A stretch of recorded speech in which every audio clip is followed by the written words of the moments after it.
Paris Olympics లో ఇవాళ భారత్ కు ఆశాజనక ఫలితాలు వచ్చాయి. భారత స్టార్ బాక్సర్ లవ్లీనా క్వార్టర్స్ కు దూసుకెళ్లగా బ్యాడ్మింటన్ లో భారత షట్లర్ పివి సింధు, లక్ష్య సేన్ వ్యక్తిగత విభాగాల్లో ప్రీ క్వార్టర్స్ లోకి ప్రవేశించారు.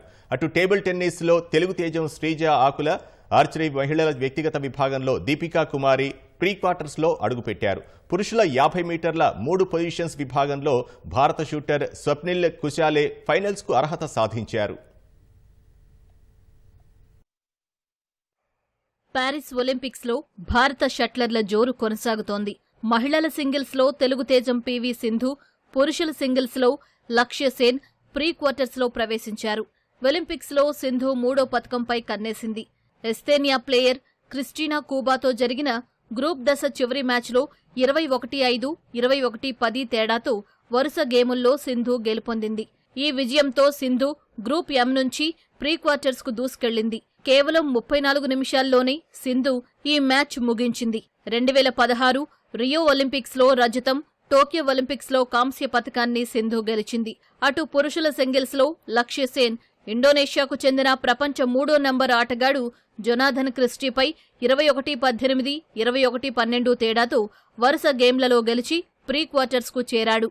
గురువారం పురుషుల సింగిల్స్ ప్రీ క్వార్టర్స్ జరగనున్నాయి.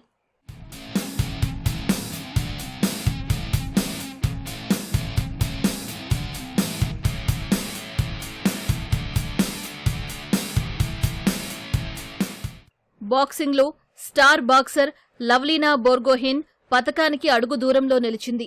మహిళల 75 కేజీల విభాగంలో రౌండ్ 16 మ్యాచ్లో విజయం సాధించి క్వార్టర్స్ కు చేరుకుంది. నార్వే బాక్సర్ సునీవాపై 5-0 తేడాతో లవ్లీనా అలవోకగా విజయం సాధించింది. ఆగస్టు 4న చైనా క్రీడాకారిణి లీ కియాన్తో జరిగే క్వార్టర్స్ లో లవ్లీనా గెలిస్తే భారత్ కు మరో పతకం ఖాయమవుతుంది. టోక్యో ఒలింపిక్స్ లో లవ్లీనా 69 కేజీల విభాగంలో కాంస్య పతకం సాధించింది. మరోవైపు మహిళల సింగిల్స్ టేబుల్ టెన్నిస్ లో హైదరాబాద్ అమ్మాయి ఆకుల శ్రీజ ప్రీ క్వార్టర్స్ కు అర్హత సాధించింది. రౌండ్ 32లో భాగంగా సింగపూర్ కు చెందిన క్రీడాకారిణి జెంగ్ తో జరిగిన మ్యాచ్లో శ్రీజ 4-2 తేడాతో గెలుపొందింది. ఈ విజయంతో ఒలింపిక్స్ మహిళల సింగిల్స్ లో ప్రీ క్వార్టర్ ఫైనల్ కు చేరిన రెండో భారత క్రీడాకారిణిగా శ్రీజ రికార్డు సాధించింది.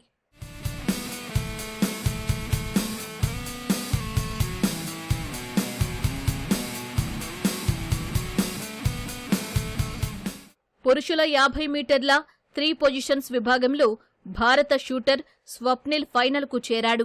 క్వాలిఫికేషన్ రౌండ్లో 590 పాయింట్లతో 7వ స్థానంలో నిలిచిన స్వప్నిల్ తుది పోరుకు అర్హత సాధించాడు. గురువారం ఫైనల్ జరగనుంది. ఆర్చరీ మహిళల వ్యక్తిగత విభాగంలో దీపికా కుమారి ప్రీ క్వార్టర్స్ లోకి దూసుకెళ్లింది. రౌండ్ 64 మ్యాచ్లో ఎస్తోనియా ఆర్చర్ రీనాపై 6-5 తేడాతో గెలుపొందింది. ఆ వెంటనే జరిగిన రౌండ్ 32 మ్యాచ్లో నెదర్లాండ్స్ ఆర్చర్ క్వింటీ రోఫెన్పై 6-2 తేడాతో విజయం సాధించి ప్రీ క్వార్టర్స్ కు వెళ్లింది.